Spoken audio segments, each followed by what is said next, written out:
Good morning. There we go. We've got two paintings there by Coogee Man, Peter O'Doherty, and they're both called Coogee Balconies. And here we've got Dingo Walker's son, Sky Walker. He's going to play guitar for you. Then there'll be a little story, so find a place to sit, chill out, and let's go.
Hi kids, it's Dingo Walker here again, and we're in the KURRAWA studio, which is actually inside my house where I'm working from, and I'm here to read you a story called Zarab Hasaka.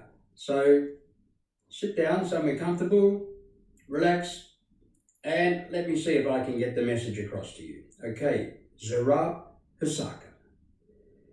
Zarab Hasaka had been sealed inside the little green bottle for several hundred years. He couldn't see out because it was made of carved jade, and he spent the centuries feeling sorry for himself. You'd have thought that when someone found the bottle cast up by the sea, he would have been grateful. But he was so tetchy with boredom that when Joanna Mullen took the bottle to her house and removed the stopper, he burst out in a fiery cloud of emerald smoke and scolded her in ancient Arabic for 10 minutes. "Wow," said Joanna, her eyes as big as puddings. "A real live genie." Zarab Hasaka, dressed in billowing green satin trousers and a turban decorated with rather flashy emeralds, was most impressive to look at. He had long green fingernails and snappy black eyes, and was so tall that his turban bumped against the ceiling of her room. Joanna was glad when he sat down, cross-legged, on a beanbag chair. "I am Zarab Hasaka, the genie of the green flask," he said grumpily. "Your wish is my command." He wasn't really very enthusiastic about granting any wishes that Joanna might dream up. He didn't think much of her, to tell the truth. In the first place, she had short yellow hair, and all the young ladies he knew had lustrous black midnight hair, falling to the heels of their little gold-pointed toed slippers. Joanna wasn't even wearing golden slippers, just plastic beach thongs. Zarab Hasaka thought her clothes were pretty weird altogether. She wore a t-shirt with a picture of a worm coming out of an apple and not one single jewel, only a bar of silver on her teeth. Zarab Hasaka looked around her room. He had no experience of houses and thought it was a tent, since it clearly wasn't a palace. It was a terrible tent, in his opinion, fashioned from hard, stiff material and not very big.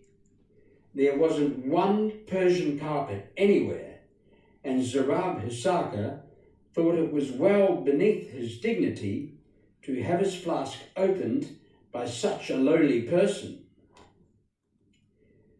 Joanna's first instinct was to rush out and tell her mum and dad that she'd found a genie in an old green bottle washed up on Bondi Beach. But she stopped and considered. It would be more of a surprise, she thought, to keep Zarab Hasaka a secret and make her family become suddenly as rich as sultans without telling them how. She thought, however, that she'd have the first wish all to herself.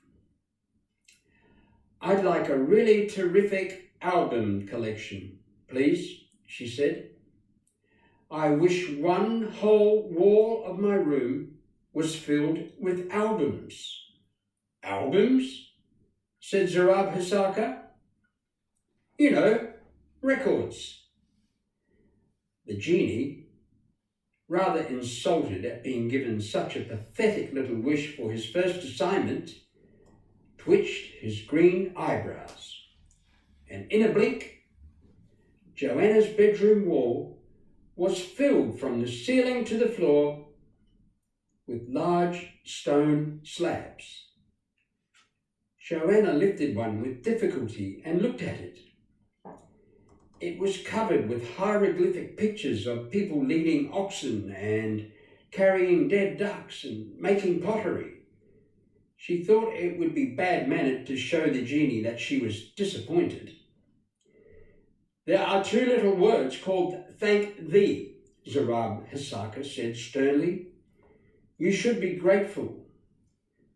Those records are best quality stone engraved by the chief scribe of the Caliph of Ozella.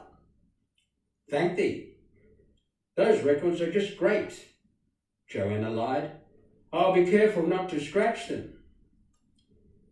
"Have you no further wishes?" demanded Zarab Hasaka, knowing from past experience that new genie owners tended to go a bit overboard in the first few hours of opening the jade bottle. It was best to let them cram their tents with greedy possessions until the novelty wore off. "I'd like a really nice present for my mum," said Joanna. "It's her birthday today, and all I've been able to buy her is a maidenhair fern going brown at the edges because it was on special at the supermarket. Now let's see, what would she like?" "A bushel of pearls," suggested the genie in a bored voice, rattling off his birthday gift suggestion list. "Lapis lazuli toe rings. A solid gold anklet adorned with a ruby as big as a hen's egg. Or a set of very expensive perfumes imported from the Nile." "What she'd really like is some help in the kitchen," Joanna said. "A dishwasher," she added, but Zarab Hasaka had already flicked his eyebrows. Joanna heard a yelp from the kitchen and shot out there. Mrs. Mullen was staring with surprise at a huge bronzen slave the size of a camper van. He wore gold hoop earrings and a big scimitar, which is a sword, in his sash.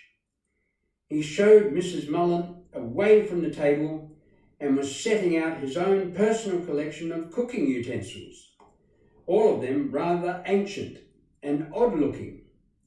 He seemed to have taken over the total management of the kitchen. "He just turned up," Mrs. Mullen whispered to Joanna, bewildered. "One minute, there I was, listening to talkback on the radio, and the next thing, there he was, clattering down all those flagons and things and snatching the pastry bowl out of my hands.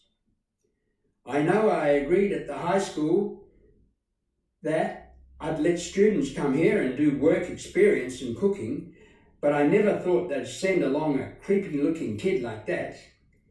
He looks way too old to be a Year 9 anyhow, and he didn't even bring along an apron." The slave, whose name was Carib, tipped a whole packet of dates onto the scone mixture, followed by a pot of honey. They're supposed to be cheese scones, Mrs. Mullen pointed out, but Carib didn't like to be advised about cooking and hissed like a boa constrictor at Mrs. Mullen through his big white teeth.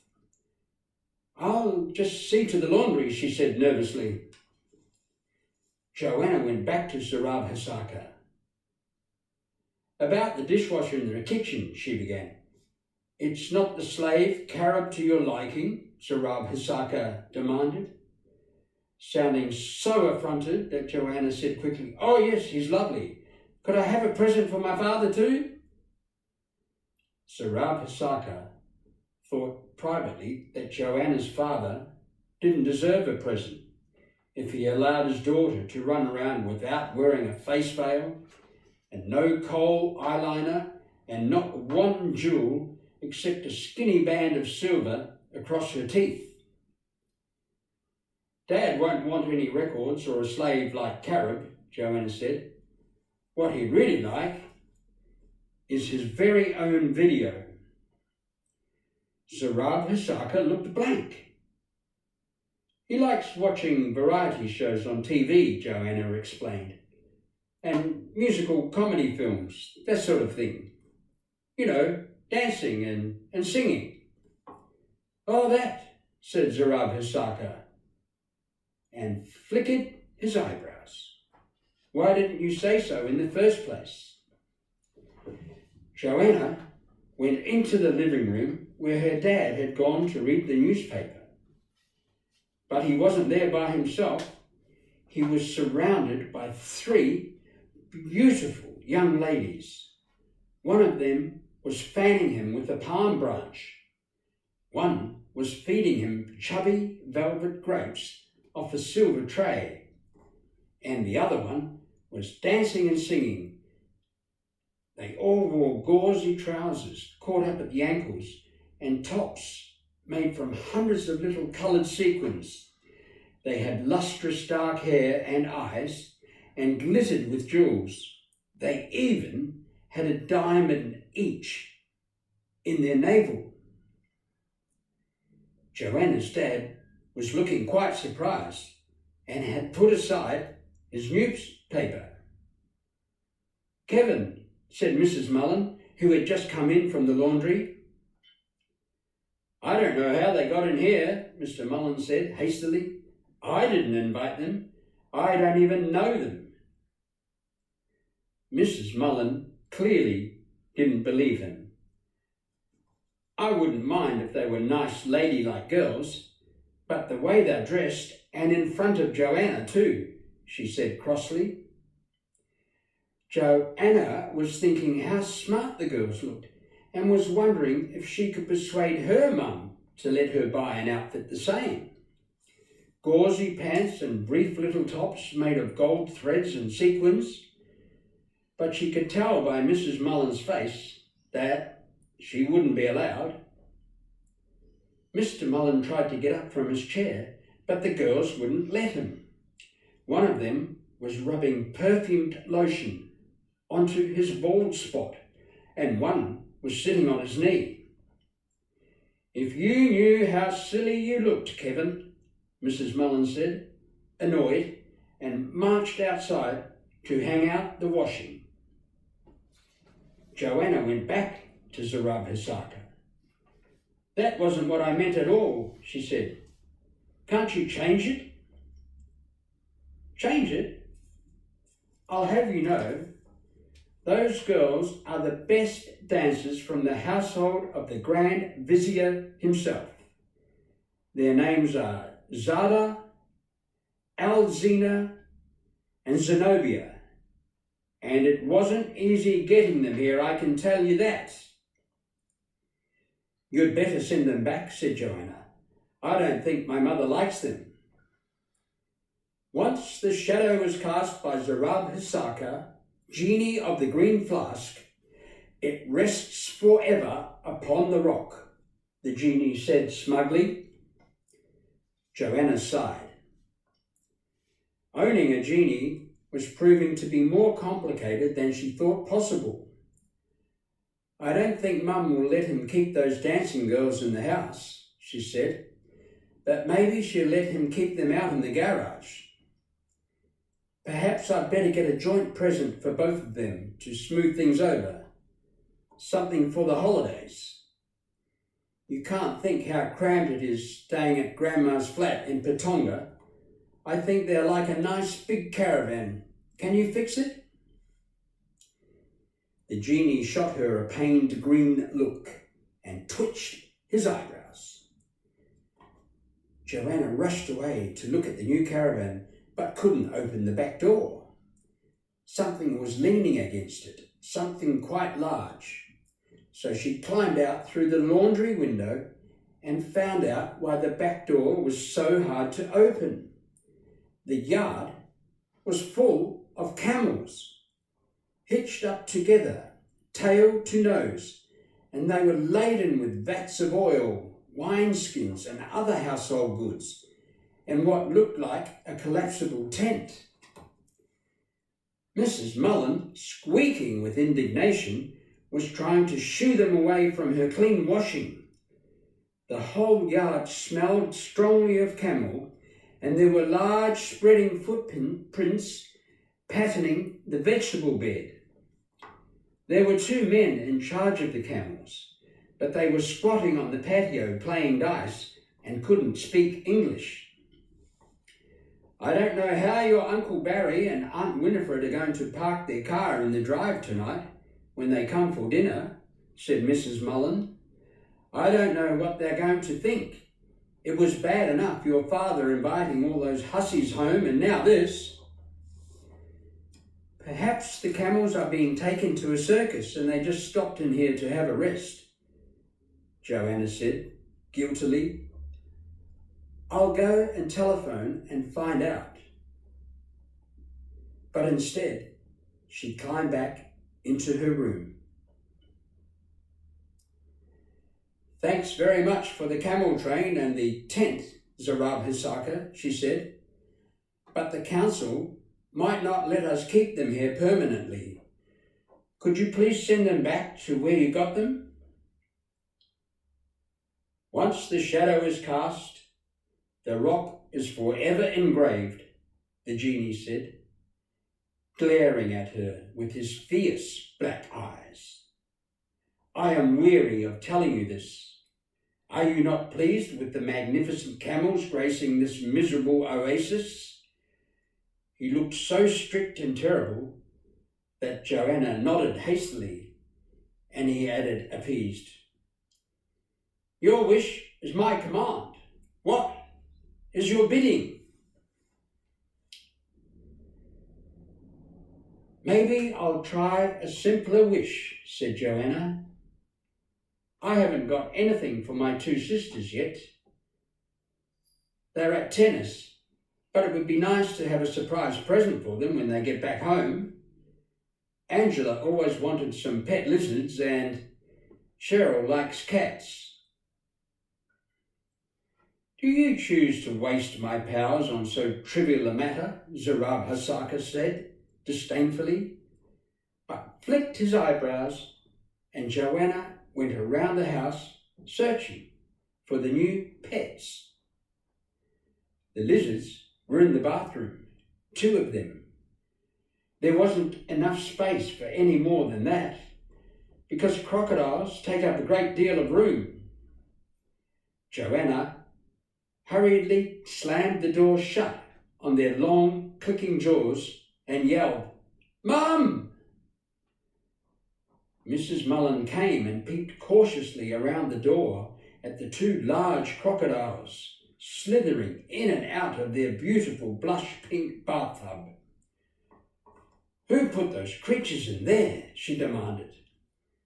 It's obvious no one can use that room unless they wear cricket pads on their shins. Aunt Winifred and Uncle Barry will have to use the ensuite if they want to wash their hands. But Aunt Winifred, when she arrived, didn't even want to go into the front room because the new cat was stretched out on the bed there, kneading its claws in and out of the quilt. I've been told leopards have very nasty temperaments, she said. It seems a peculiar sort of pet to get for the girls, Dorothy. Expensive to feed too, I dare say. And how much did that sapphire collar around its neck cost? I thought you said you were too broke to even come to my Tupperware party next week. She shot Mrs. Mullen a snaky look and aimed another one at the dinner arrangements. Kareb the slave had arranged cushions on the floor and cut off the legs of the dining room table. There were platters of stuffed olives and figs, fluted silver goblets filled with wine, saffron-flavoured rice and spiced lamb, and a great heap of pomegranates. I like a nice plain roast with baked pumpkin and Yorkshire pudding myself, said Aunt Winifred. Kareb stood at the head of the table with his massive arms folded and looked so touchily proud of his cooking that no one dared leave the tiniest bit on their plate. As soon as they finished one helping, he gave them new servings of something else, and if they tried to refuse, he whipped out his sword and whistled it around their ears threateningly. While dinner was going on, the dancing girls put on a floor show. Who are these girls? Aunt Winifred demanded. Friends of Kevin, Mrs. Mullen said stiffly. Zadar, Alzina and Zenobia, said Joanna. They're ballet dancers. It was plain that Aunt Winifred didn't think they were suitable to have at a family dinner, but the girls didn't take any notice of her. In between dancing, they fussed around Mr. Mullen, offering him the best olives, fanning him with the palm branch and peeling pomegranates for him. Mrs. Mullen had planned to serve coffee out on the patio, but couldn't because of the camel drivers. Their dice game was growing noisy, and it was apparent that they couldn't agree about the rules. They kept snatching sharp little daggers out of their belts and yelling at one another. But when that happened, Kareb thrust a powerful arm through the window and yanked at them with their heels dangling in the air after he had grabbed them by the turban. He was so big and scary looking that the camel drivers would put their daggers away meekly. Joanna could tell her mother's expression that she was very embarrassed because dinner was turning out this way. She slipped secretly away to her own room.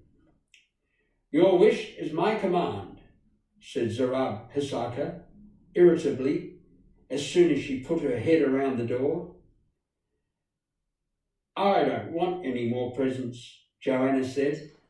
They always end up being a bother. I'd like you to get back inside that bottle, please, so I can throw you back into the ocean for someone else to find you. Aunt Winifred isn't speaking to Mum because the leopard laddered her pantyhose, and Mum isn't speaking to Dad because she thinks he met all those girls down at the club and invited them here, and Dad's mad because all the camels are over his vegetable garden. And the camel drivers are getting sick of playing dice and want to go on to the next oasis, and Kareb the slave can't get any crosser because he was always so nasty to begin with.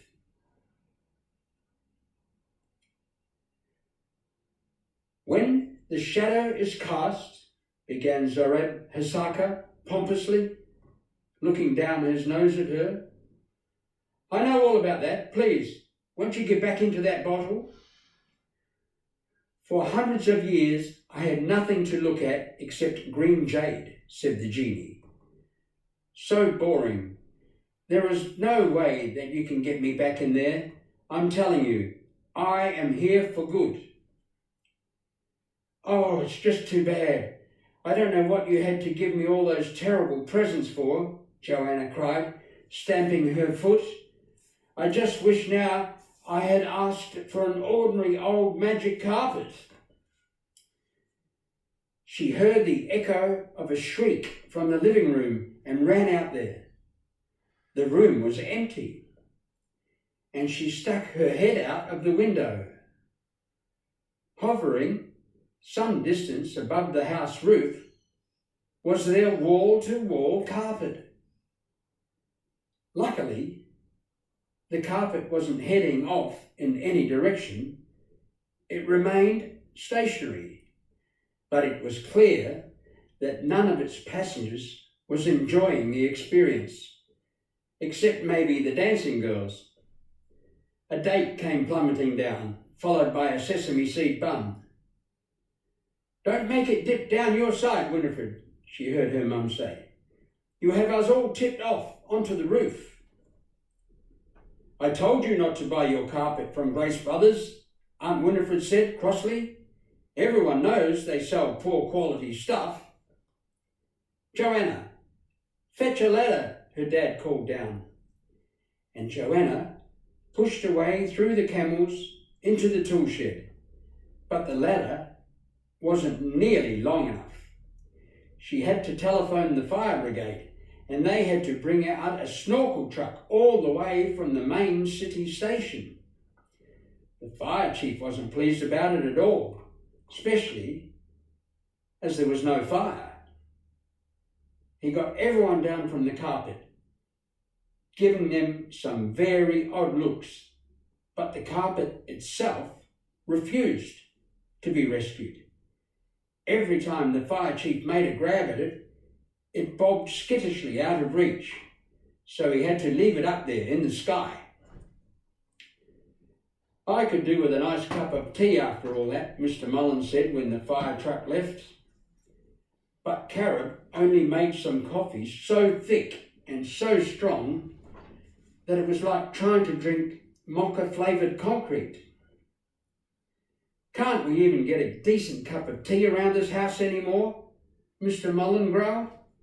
He was so seasick after being whisked up into the sky on the living room carpet that even the dancing girls with their pretty eyes didn't distract him. He just looked at them glumly and rather wished they'd go away so he could watch the 7 o'clock news in peace. Aunt Winifred and Uncle Barry went huffily back to their own place, swearing that they wouldn't ever come back to visit till the Mullins had got rid of those smelly camels in the yard, the bossy young man in the kitchen, the quarrelsome camel drivers, the crocodiles and the leopard, not to mention the dancing girls, though it was Aunt Winifred who made more fuss about them than Uncle Barry did. Joanna marched into her room and looked sternly at the genie. "To hear is to obey," Sarab Hisaka said, yawning. "You get back inside that little green bottle this minute." "No," he said, "I won't. And you can't make me either."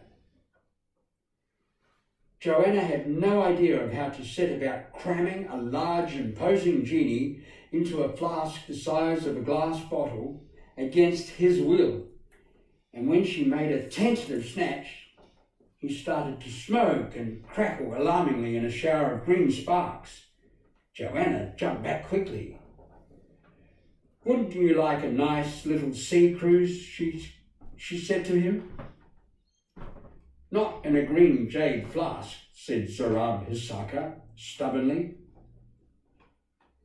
In desperation, Joanna ran around the house looking for appealing, attractive bottles. She fended off the crocodiles in the bathroom with the polishing mop and grabbed up some perfume bottles. There were 3, all very beautiful, with elegant scrolled labels and gold stoppers. She took them in to show the genie. "Anyone would be proud to have a smart little house like this one," she wailed, showing him the Chanel No. 5, which her mother had won at bingo. But the genie just turned up his nose at all of them. Joanna fetched the crystal wine decanter from the living room, But Zarab Hisaka wasn't impressed. She braved the leopard in the front bedroom and Karab in the kitchen and staggered back to her room with every bottle she could carry. Hand lotion, bath crystals, shampoo, aftershave bottles, vanilla essence and peppermint essence, imported Scottish marmalade and cooking sherry bottles, and laid them out like an enticing shop window on the floor of her room. Zarab Hisaka looked them over and rejected every single one. Joanna was about to burst into tears of frustration and rage when he picked up a half-empty bottle that had got in amongst the others by accident and took off its lid. It was an 8-sided tomato ketchup bottle, and Zarab Hisaka turned it around and around thoughtfully. 8 windows, he said, and a different view from each one. Magnificent! And such a fragrance! I wouldn't mind at all being the genie of such a wondrous flask. And without saying one more word, he flicked his eyebrows and popped into the tomato ketchup bottle in a little farewell puff of emerald smoke laced with spurts of tomato ketchup. Joanna twisted the top tightly and held the bottle up to the light, but there was nothing to be seen. Then she took it straight away to Bondi Beach and threw it into the tide. "Goodbye, Mr. Zarab Hisaka," she said respectfully. But she wasn't really very sorry to see the last of that genie. She rode her bike home, whistling a cheerful tune. "I don't think we'll have any more peculiar things happening at our house," she said to her mother. "I think it's all over." "It's not," said her mother crossly.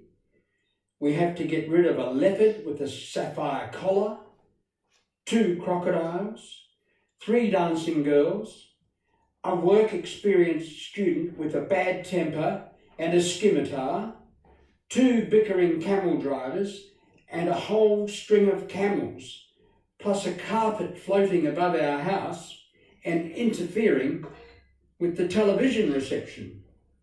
Not to mention all those stone tablet things in your bedroom." Joanna rang up the zoo, and they came and took away the crocodiles and the leopard. She showed Carib a very good job for a live-in housekeeper advertised in the newspaper. It offered an enormous salary, and Carib hurried off to terrorise all the other applicants with his scimitar so he could get the job. Then Joanna helped her mother put all the dancing girls in the car, and they drove them to an Arabian cafe which had a nightly dance floor show. The manager liked their dancing so much, he hired them straight away. The carpet was difficult, but they finally managed to get it down by shooting holes in it with some plastic tubing and dried lentils. Back in the living room, it kept billowing up to the ceiling or trying to get out of the window, but they managed to anchor it to the floor with all the encyclopedias in the corner. They found a circus willing to take the camels and the 2 camel drivers, but they had to throw in the new tent as a bribe. It was a gorgeous tent. Joanna went to see it when it was erected on the circus site. It was made of scarlet and purple striped silk and lined with midnight blue damask, patterned with embroidered gold stars and planets. The circus changed its name from Adley's, the greatest show on earth, to Adley's, the greatest show in the universe. The stone records weren't a problem at all, as Mr. Mullen found they were just the thing to pave the area around the barbecue. "There," said Joanna to her mother with relief. "Now it's finished." "Thank goodness for that," said Mrs. Mullen. "That young man forgot to take his cooking utensil with him. He was in such a hurry to rush off to apply for that job. Clear them away, Joanna, while I get on with making my cheese scones." Karev had left behind some earthenware pots and a goatskin pourer and a little fondue cooking lamp. "It looks very old and dirty," said Mrs. Mullen. "I wouldn't fancy eating fondue cooked over that." "It would make a nice little candlestick for when we have electricity blackouts," said Joanna. She picked up a sponge and rubbed some of the grime away so she could see the metal underneath. There was a great burst of orange and an enormous, powerful-looking genie popped out of the spout. "I am Ahmed Hassan, genie of the lamp," he boomed in a loud voice. "Thy wish is my command." Well, that's where it ends, kids. So I hope you've enjoyed that. And if you do, let me know and we'll do some more. See you, kids. Stay safe. Bye.